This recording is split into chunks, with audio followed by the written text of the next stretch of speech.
बिस्मिल्लाहिर्रहमानिर्रहीम। अस्सलामु अलैकुम वरहमतुल्लाहि वबरकातुहू। जामे तिरमिज़ी की हदीस है। हदीस के रावी सैयदना अबू हुरैरा रज़ी अल्लाह ताला अन्हु हैं। फरमाते हैं कि नबी अलैहिस्सलाम ने फरमाया,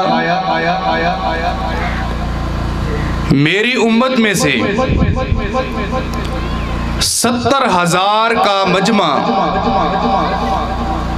जन्नत में बगैर हिसाब किताब जाएगा। सहाबा किराम खुशी के मारे नबी अलैहिस्सलाम से यक ज़बान होकर एक सवाल करते हैं, सिर्फ हम लना या रसूलल्लाह सल्लल्लाहु अलैहि वसल्लम, हमें उस लश्कर का तारुफ कराएं जो लश्कर बगैर हिसाब किताब के जन्नत में जाएगा, उसका तारुफ कराएं, उनकी अलामात बताएं, उनकी निशानियां बताएं। नबी अलैहिस्सलाम ने कई बातें की, उनमें से एक बात जिस निशानी को लेकर मैंने आगे मौजू बयान करना है, फरमाया ला युशरिकून बिल्लाह। 70,000 बगैर हिसाब किताब के जन्नत में जाने वाले लोग अल्लाह के साथ शिरक नहीं करते होंगे।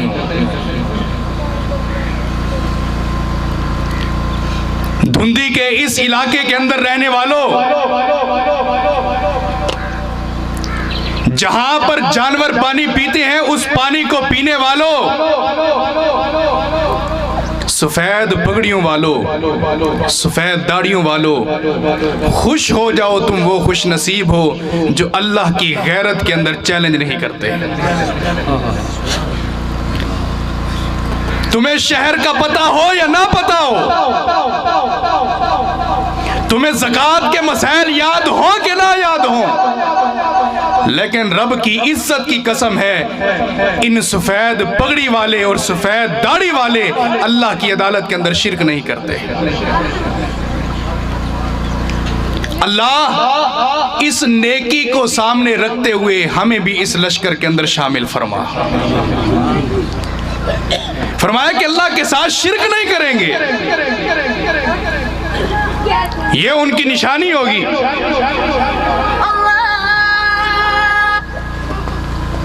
नबी अलैहिस्सलाम ने ये निशानी उनकी बयान कर दी।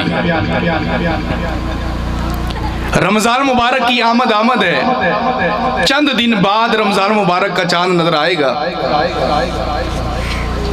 अल्लाह हम सबको रमज़ान की कदर की तौफीक अता फरमाए। आमीन। रोज़ों की कबूलियत के लिए, तरावी की कबूलियत के लिए, ईद को अच्छा बनाने के लिए, ताक रात पाने के लिए, तहज्जुद की शब बेदारी करने के लिए, उसकी कबूलियत के लिए एक अमल मैं आपके सामने रख रहा हूँ, वो है अकीदा तौहीद। जिसकी तौहीद नहीं उसकी जन्नत नहीं, जिसकी तौहीद नहीं उसकी कोई नेकी नहीं, जिसकी तौहीद नहीं उसकी सारी जिंदगी के अमाल बर्बाद है। और अकीदा तौहीद रखने के बाद अकीदा तौहीद में झोल नहीं होना चाहिए, अकीदा तौहीद में लचक ना हो। और मायूसी छा गई है कि अकीदा तौहीद अहले हदीसों के अंदर अब लचक भी आ गई है, अब लचक भी आ गई है। मैं ये बात करूं बड़ी नहीं है, हमें तौहीद का तकब्बुर खा गया है। अस्सा मुवाहिद हैं, अस्सा शिरक नहीं करेंगे। अल्लाह की कायनात में अगर हम शिरक नहीं करते, और हमसे बड़ा भी मुशरिक कोई नहीं है, ये भी आपको पता होना चाहिए। तकब्बुर खत्म करो। नेकियों का तकब्बुर इंसान को बर्बाद करके रख देता है। और सही हदीस सुनो, मुस्नद अहमद की हदीस है, बस छोटी थी छोटी। नबी अलैहिस्सलाम ने फरमाया, दो मुसलमान सफर कर रहे थे। ये बनी इसराइल का वाकया। चलते चलते रास्ते के अंदर एक कब्र आई। कब्र पर एक मुजाविर बैठा हुआ है। उसने दोनों को रोक लिया, कहा कि रुक जाओ, जब तक तुम में से कोई शख्स इसके लिए कोई मन्नत, कोई नजर, कोई चढ़ावा नहीं देगा, उस वक्त तक ये सरहद पार नहीं करेगा, उसको इजाजत नहीं होगी। एक ने कहा कि भाई हमारे पास तो कुछ नहीं है, ज़ादे राह है बस, इसके अलावा तो कुछ भी नहीं है। उसने कहा जो कुछ भी हो, अगर एक मक्खी हाथ के साथ मार के हवा के अंदर छोड़ दो और कहो कि ये इसके जिम्मे है, इसकी नजर है, तो तब भी कबूल है। उसने कहा अच्छा, मक्खी कौन सी बड़ी बात है। हवा के अंदर उसने 2 थप्पड़ मारे और एक मक्खी मर गई। मक्खी कहा कि ये इसकी नजर की है मैंने, उसकी जान बच गई, वो आगे निकल गया। दूसरा खड़ा हुआ है, उसे कहा कि भाई दो कुछ नजर नियाज। उसने कहा कि मैं तो हूं वहाबी, मैं तो मानने वाला हूं अल्लाह को। कुल इन्ना सलाती व नुसुकी व महयाया व ममाती लिल्लाही रब्बिल आलमीन। मेरा जीना मरना, मेरी कौली फेली इबादत, मेरी कुर्बानी, मेरी नमाज, सब कुछ किसके लिए है? अल्लाह के लिए। उसने कहा देना पड़ेगा वरना तेरी गर्दन तन से जुदा कर देंगे। उसने कहा मारना है मार दो, शिर्क बर्दाश्त नहीं है, मारना है मार दो, कत्ल कर दो। उन्होंने तलवार उठाई और उसको कत्ल कर दिया। ये दूसरा जो बंदा था ये बच के निकला, आगे सफर के अंदर हादसा हुआ, ये भी मर गया। नबी अलैहिस्सलाम ने फरमाया एक मक्खी की वजह से एक बंदा जन्नत में गया और एक मक्खी की वजह से एक बंदा जहन्नम में चला गया। एक मक्खी की वजह से अकीदा तब्दील हुआ, अल्लाह ने मकाम तब्दील कर दिया, एक को जन्नत में और दूसरे को जहन्नम में डाल दिया। हमारे यहाँ क्या है, तीसरे दिन कुलखानी तो नहीं करते, दरसे कुरान तो करवा लेते हैं। कौन है? अहले हदीस। ओ जी बस मसले देखनी पड़ती है, बस इलाका जो है ना, इलाके में लोगों को क्या पता है कि कुलखानी क्या होती है। तुम्हारे अंदर अकायद के अंदर लचक आ गई है, गैर तुम्हारे ऊपर गालिब आ गई है, तुम्हें तुम्हारी बिरादरी ले डूबी है, बिरादरियों की वजह से तुम अब आज कुलखानियों के अंदर बैठे हुए हो। शब्बे बरात गुजरी है, शब्बे बरात के अंदर क्या होता है? नामा अमाल तब्दील होते हैं। ये उनका कहना है, कुरान और हदीस में ऐसी कोई बात नहीं है। उनके हाथ से हलवे की प्लेट ले ली, घर में रखी, खुद भी खाई, बेगम ने भी खाई, बच्चों ने भी खाई। उसके बाद फिर थोड़ा सा तौहीद का हाजमा खराब हुआ, मोबाइल निकाला, मौलवी साहब अगर शब्बे बरात का कोई हलवा दे जाए तो खाना चाहिए। खाने से पहले मसला क्यों नहीं पूछा? खाने के बाद जब तुम्हारे हाजमे खराब होते हैं तो फिर मौलवी से सवाल करते हो। अकीदा तौहीद में लचक ना रखो। अगर तुम लोगों ने अकीदा तौहीद बर्बाद कर दिया, आने वाली नस्लें गैरों की गोद में बैठी होंगी, आने वाली नस्लें गैरों की स्टेज की जीनत बनेगी। अपनी तौहीद को मुखलिस रखो, अपनी तौहीद के अंदर इखलास पैदा करो। अगर तौहीद नहीं तो जन्नत भी नहीं है। ना उम्मीद रखो रब से कि हमें अल्लाह रब्बुल आलमीन तौहीद के अंदर लचक की वजह से हमें अल्लाह तबारक व तआला जन्नत के अंदर बगैर हिसाब किताब दाखिल कर देगा। सही बुखारी की हदीस है, नबी अलैहिस्सलाम एक सफ़र के अंदर है। ये सफ़र खैबर का है, ग़ज़वा खैबर के लिए अल्लाह के नबी जा रहे हैं। नबी अलैहिस्सलाम रास्ते के अंदर रात हुई, नबी अलैहिस्सलाम सो गए। आपने सहाबा किराम को भी हुक्म दिया कि सो जाओ। सारे सहाबा सो गए।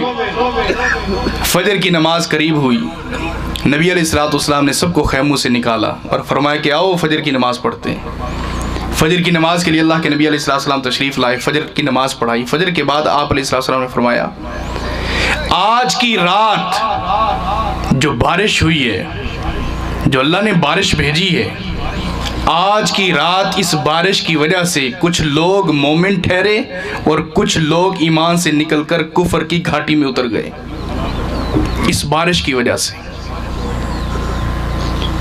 सहाबा किराम परेशान कि बारिश की वजह से ईमान तब्दील हो गया, बारिश की वजह से अकीदा तब्दील। या रसूलुल्लाह सल्लल्लाहु अलैहि वसल्लम, क्या बात है कि क्यों मोमिन और क्यों कुफर, क्या वजह है? तो आप अलैहिस्सलाम ने फरमाया कि तुम में से कुछ लोग थे, जब बारिश हुई तो उन्होंने कहा मुतिरना बिफज़लिल्लाहि व बिरहमतिही, ये बारिश अल्लाह के फजल और अल्लाह की रहमत से हुई है। तो उन लोगों का ईमान बच गया, वो ईमान की आला ज़र्फ़ी के अंदर दाखिल हो गए। और तुम में से कुछ लोगों ने ये कहा मुतिरना बिनोई कज़ा व कज़ा व कज़ा व कज़ा, ये सितारा जो निकला था ना, इस सितारे की वजह से बारिश हुई है। ये जो सितारा डूब गया था, इस सितारे के डूबने की वजह से बारिश हुई है। गोया कि उनका ईमान सितारों के ऊपर था, अल्लाह ने उनके दिलों से अकीदा तौहीद निकाल के कुफर की घाटी में उतार दिया है। यहां पर एक रुक कर बात करूं, गर्मी होती है आपके इलाके में? बोलो बोलो बोलो। गर्मी की शिद्दत हो गई, मौलवी साहब के पास बंदा आया, मौलवी साहब वड्डी गर्मी करवाई खड़ो। दुकानदार के पास गाहक किया, वड्डी बारिशां करवाई खड़ो। दुकानदार के पास इख्तियार है बारिश नाजिल करने का। तुम्हें नहीं पता चला आज तक अकीदा तौहीद का और वक्त का कारी मौलवी क्या होता है, गर्मी तेज करने वाला या कम करने वाला। ये अकीदा तुम्हें किसने दिया है कि वड्डी बारिशां करवाई खड़ो, वड्डी गर्मी करवाई खड़ो, वड्डी सर्दी करवाई खड़ो? ये इख्तियार गोया कि अल्लाह से हट कर तुमने अपने मौलवी को दे दिया है। और फिर भी कहते हो कि हम मुवाहिद हैं, फिर भी कहते हो कि हम अल्लाह को एक मानने वाले हैं। इन छोटी छोटी बातों से हमारे अकीदे बर्बाद हो रहे हैं, हमारे अकीदे तबाह हो रहे हैं, हमारी तौहीद भी अब इखलास के अंदर नहीं रही। हमें अपनी अकीदा तौहीद की भी ट्यूनिंग करने की जरूरत है। अकीदा तौहीद की धुलाई करो और वो अकीदा तौहीद पर गामजन हो जाओ जो अल्लाह और अल्लाह के रसूल सल्लल्लाहु अलैहि वसल्लम ने हमें सिखाया है। उसके अलावा कोई तौहीद नहीं। नबी अलैहिस्सलाम के पास एक बंदा आया, 10 लोग लश्कर बनाकर अल्लाह के नबी के पास आए। 9 बंदों ने अल्लाह के नबी से मुसाफा किया, सलाम किया, बैत वाला इस्लाम भी साथ कबूल किया। 10वें बंदे ने जब अल्लाह के नबी से सलाम किया तो अल्लाह के नबी ने फरमाया कि अपना हाथ पीछे कर ले, मैं तुझसे सलाम नहीं करता। तो सहाबा किराम परेशान हो गए, अल्लाह के नबी आप इससे सलाम क्यों नहीं कर रहे, बाकियों से तो आप सलाम कर रहे हैं, इससे सलाम क्यों नहीं कर रहे? तो नबी अलैहिस्सलाम ने फरमाया देखते नहीं, इसके हाथ के अंदर तावीज़ बंधा हुआ है, इसके हाथ में तावीज़ बंधा हुआ है। मैं ऐसे बंदे से मुसाफा करना भी गवारा नहीं करता जो अपने नजरियात काले धागों के ऊपर रखते हैं। यहाँ पर थोड़ी सी सख्ती होनी चाहिए। उलमा के पास लोग आते हैं, मौलवी साहब ये दसो कोई अपनी जमात पहुंची हुई सरकार है, कोई अपनी जमात पहुंची हुई सरकार? जी हाँ माशाल्लाह, राजनपुर बड़े बड़े उलमा बैठे, इदारे चले ने बैठे, क्या मसला है? और नहीं नहीं नहीं, इदारे की गल नहीं करना पिया, मतलब ये कि कोई तवीज़ शवीज़ देना होवे या 10 साल दी पुत्र नहीं थिया उन्हें कले ऐसा नहीं मिले। जेड़े लोग बकरे छतरे मंगदे, साडा कोई वहां भी दसो उन्हें कले ऐसा मनो कोई कहना। और अस्तगफिरुल्लाह माज़अल्लाह, ऐनी शाहिद हूँ इस बात का, हमारे उलमा के पास लोग गए हैं और उन लोगों ने ऐसे तावीज़ दी है और गारंटी के साथ ये बात लिख कर दी है कि ये तावीज़ अपनी बीवी को जाकर दे दो और उसे कहना कि अपनी नाफ के नीचे बांध ले, अगले साल अल्लाह बेटा अता करेगा। और मवाहिद हो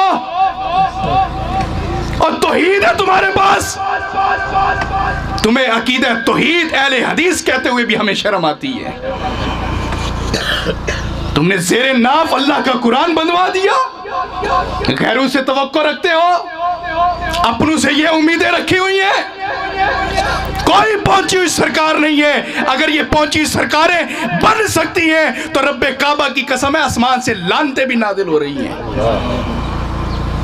अकीदा तौहीद के अंदर लचक न रख, किसी की पगड़ी देखकर अपने अकीदे को बर्बाद न कर, किसी के इल्म को देखकर अपने अकीदे को बर्बाद न कर, किसी की सफेद दाढ़ी को देखकर अपने अकीदे को बर्बाद न कर, किसी के खूबसूरत चेहरे को देखकर अपने अकीदे को बर्बाद न कर।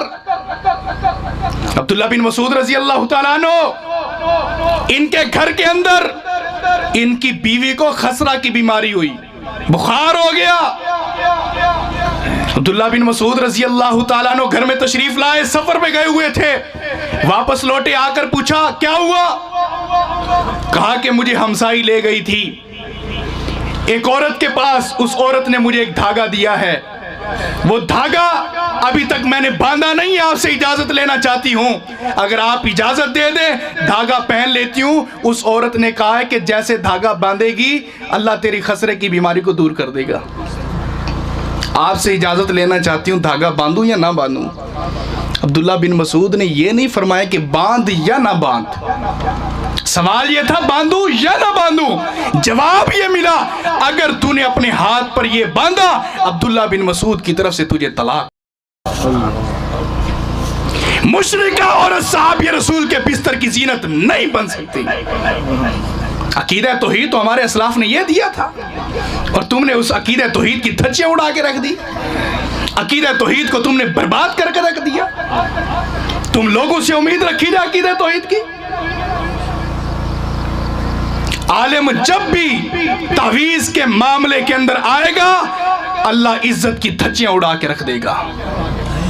ये बात याद रखना, जो अल्लाह की इज्जत के साथ खेलेगा अल्लाह उसको दुनिया के अंदर इज्जत नहीं अता करेगा।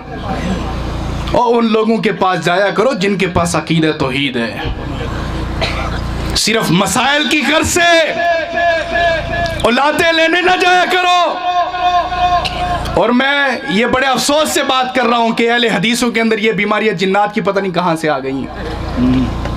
साढ़े घर ऐसे है, साढ़े घर ऐसे ही ओ उत्तू दस आया है, साढ़े घर जो है ना बालड़ी बस बीमार रानी है। फिर फलाने के पास फलाने के पास फलाने के पास गया, नाम नहीं लेता, अच्छी तरह जानते हो उन लोगों को। फलाने के पास गया, उसने कहा 5000 लूंगा, प्लेट के ऊपर जाफरान के साथ लिख कर दूंगा, जिन्नात दूर चले जाएंगे। और सबसे बड़ा जिन भी वही है जो तुझे लिख कर दे रहा है।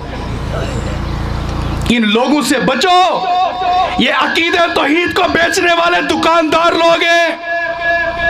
अगर तुम्हारे अंदर अकीदा तौहीद खत्म हो गया रब की जमीन पर, फिर अकीदा तौहीद का नारा लगाने वाले कौन होंगे? अगर तुमने ही अकीदा तौहीद की चादर को फाड़ के रख दिया फिर अकीदा तौहीद कहने वाले कौन होंगे? हजरत उमर रज़ी अल्लाह तआला अन्हु देखा कि दरख्त को लोग उसके करीब जा रहे हैं। कौन सा दरख्त? जिस दरख्त का जिक्र कुरान के अंदर है, कि जिस दरख्त के नीचे सहाबा इकराम ने अल्लाह के नबी के साथ बैत की थी। देखा कि अल्लाह के नबी इस दुनिया से चले गए, फिर उसके बाद लोग उस दरख्त के नीचे जाकर बैठा करते थे और उसको बाइसे बरकत समझते थे। हजरत उमर तक ये इत्तिला पहुंची। हजरत उमर ने फरमाया फौरन से पहले इस दरख्त को जड़ों से काट के रख दो। जहां पर शिर्क का थोड़ा सा भी अंदेशा हो वहां पर उसको जड़ से काट के रख दो। मैं कहता हूं उस मौलवी को मुसल्ला इमामत से हटा दो जो तावीज दे रहा है। जिस तरह हजरत उमर ने उस दरख्त को काटा था जड़ों के साथ, ताकि आने वाली नस्ल मुशरिक नहीं बल्कि मुवाहिद पैदा हो। अगर तुम्हारा इमाम मुशरिक है, तावीज देता है और उसके बावजूद भी उसके पीछे नमाज पढ़ते हो, अपने अकीदे की सलामती की दुआ करो। नबी अलैहिस्सलाम की वफ़ात के बाद सैयदना उमर रज़ी अल्लाह अन्हु का ज़माना है। खालिद बिन वलीद रज़ी अल्लाह अन्हु के बारे में ये बात मशहूर हो गई कि खालिद बिन वलीद रजी अल्लाह तआला जिस जंग में, जिस लश्कर में जाते हैं, खालिद बिन वलीद की बरकत की वजह से वो लश्कर फातेह करार देता है, जीत जाता है। खालिद बिन वलीद की बरकत है। हजरत उमर तक ये बात पहुंची। हजरत उमर ने फरमाया कि खालिद, आज के बाद तुम्हें मैं गवर्नर नहीं बनाऊंगा। फरमाया कि क्या वजह है? मैं तो बड़ी दलेरी के साथ और शहादत की उम्मीद लगाए हुए हूँ कि मैं बड़ी दलेरी के साथ अल्लाह के दीन का काम कर रहा हूँ, काफिरों के साथ लड़ रहा हूँ। फरमाया कि अब लोगों का अकीदा बर्बाद हो रहा है, अब लोगों का सारा यकीन खालिद बिन वलीद पर आ गया है। खालिद एक लश्कर के अंदर ना जा लोगों का, ताकि अकीदा तो ही ठीक हो जाए। सहाबा किराम ने तो इतनी कुर्बानियां दी, सहाबा किराम तो जरा बराबर भी तौहीद के ऊपर बर्दाश्त नहीं करते थे, कोई कंप्रोमाइज नहीं करते थे। आखिरी बात करूं, हजरत उमर के पास एक शख्स आया, आकर कहने लगा, उमर काफ़ी दिन हो गए मदीना में बारिश नहीं हुई। तो हजरत उमर ने फरमाया कि फिर क्या बात है, क्या करना है? तो फरमाया कि दुआ करें अल्लाह रब्बुल आलमीन बराने रहमत अता फरमाए। हजरत उमर बाहर निकले, खड़े हुए चौक के अंदर और दुआ कर रहे हैं, अल्लाहुम्मा अग़फ़िर लना, अल्लाहुम्मा अग़फ़िर लना, अल्लाहुम्मा अग़फ़िर लना ज़ुनूबना, अल्लाहुम्मा अग़फ़िर लना ज़ुनूबना। अल्लाह मदीना वाले के लोगों के गुनाहों को माफ़ कर दे। ये दुआ कर रहे हैं। वो बंदा कहता है, अमीरुल मोमिनीन, मैंने बारिश की दुआ करवानी है, आप गुनाहों की बख्शिश की दुआ कर रहे हैं, मैंने बारिश की दुआ करानी है। हज़रत उमर फरमाते हैं कि जब ज़मीन पर गुनाह करने वालों के गुनाह माफ़ हो गए, अल्लाह बराने रहमत भी अता करेगा। अल्लाह बारिश उस वक्त रोकता है कि जब धरती पर गुनहगार ज़्यादा हो जाते। तो आपने ये दुआ की, अल्लाह ने हाथ नीचे करने से पहले बारिश अता कर दी। हज़रत उमर रज़ी अल्लाह तआला खड़े हुए हैं, अपने गुनाहों की माफ़ी बारिश के अंदर ही खड़े होकर मांग रहे हैं। वो शख्स दोबारा आया, कहने लगा, उमर बस कीजिए, बस कीजिए उमर, बस कीजिए, बारिश बहुत हो गई है। हज़रत उमर रज़ी अल्लाह तआला का चेहरा सुर्ख हो गया, दुआ से हाथ नीचे किए, फरमाया, वैहक या अब्दुल्ला, वैहक या अब्दुल्ला, ए अब्दुल्ला, तेरे ऊपर अफसोस है, हलाकत तो तेरे लिए। उमर कौन होता है अल्लाह की बारिश को रोकने वाला? सिर्फ उस बंदे ने इतने से बात की थी कि बस कीजिए, बारिश बहुत हो गई। तो हज़रत उमर ने फरमाया कि उमर कौन होता है बारिश रोकने वाला या नाजिल करने वाला? ये सारे इख्तियार सिर्फ रब्बुल आलमीन के पास है। अपने अकीदा तौहीद को ठीक कर लो। अकीदा तौहीद ठीक है तो रमज़ान के रोज़े भी कबूल हो जाएंगे, उशर भी दिया गया कबूल हो जाएगा, ज़कात भी दी गई कबूल हो जाएगी, अगर तहज्जुद पढ़ते हो तो कबूल होगी, अगर रोज़ों के अंदर अफ्तारी कराते हो कबूल होगी। उस वजह से कि अगर अकीदा तौहीद हमारा ठीक हो गया, अगर अकीदा तौहीद बर्बाद हो गया तो अल्लाह से फिर जन्नत की उम्मीद न रखो, जन्नत की उम्मीद न रखो। अल्लाह का वास्ता है, तरस खाओ अपनी जमात के ऊपर, अल्लाह का वास्ता है, तरस खाओ अपने अकीदे के ऊपर, अपने अकीदों को बर्बाद ना करो। मैं फिर कहूँगा कि हमें अकीदा तौहीद की जो घुमंड और तकब्बुर था, हमें अकीदा तौहीद को बर्बाद कर गया है। हम ये नारे आज तक लगाते रहे हैं कि वहाबियों में कोई मुशरिक नहीं, कोई मुशरिक कहने वाला नहीं है, लेकिन अस्तगफिरुल्लाह माज़अल्लाह, अब वही बीमारियाँ हमारी जमात के अंदर भी आ गई हैं। अपनी जमात के अंदर मुखलिस उलमा को ढूंढो, मुखलिस उलमा के साथ राब्ता करो, जो मसाइल आपको बताएं, अगरचे सख्ती ज़रूर करते हैं लेकिन आपके लिए और आपकी नस्लों के लिए फ़ायदा मंद है, आपकी नस्लों के लिए फ़ायदा मंद है। अगर आपको आपके उलमा अकीदा तौहीद और अकायद सही मानों के अंदर नहीं समझा सकते तो फिर हमारी जमात में दाखिल होने का क्या मकसद है? फिर हमें अहले हदीस कहलवाने का क्या मतलब है? हमारी जो असास है, बुनियाद है, वो वही है जो कुरान और हदीस के अंदर मौजूद है। कुरान और हदीस से निकलकर कोई भी ऊंची पगड़ी वाला बात करेगा, हम उसकी बात को मानने के लिए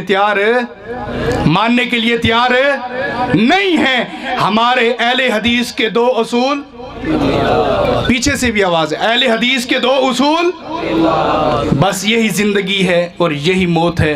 अल्लाह हम सब के अकीदे तौहीद को सलामत रखे। व आखिर दावाना अनिल हम्दुलिल्लाहि रब्बिल आलमीन।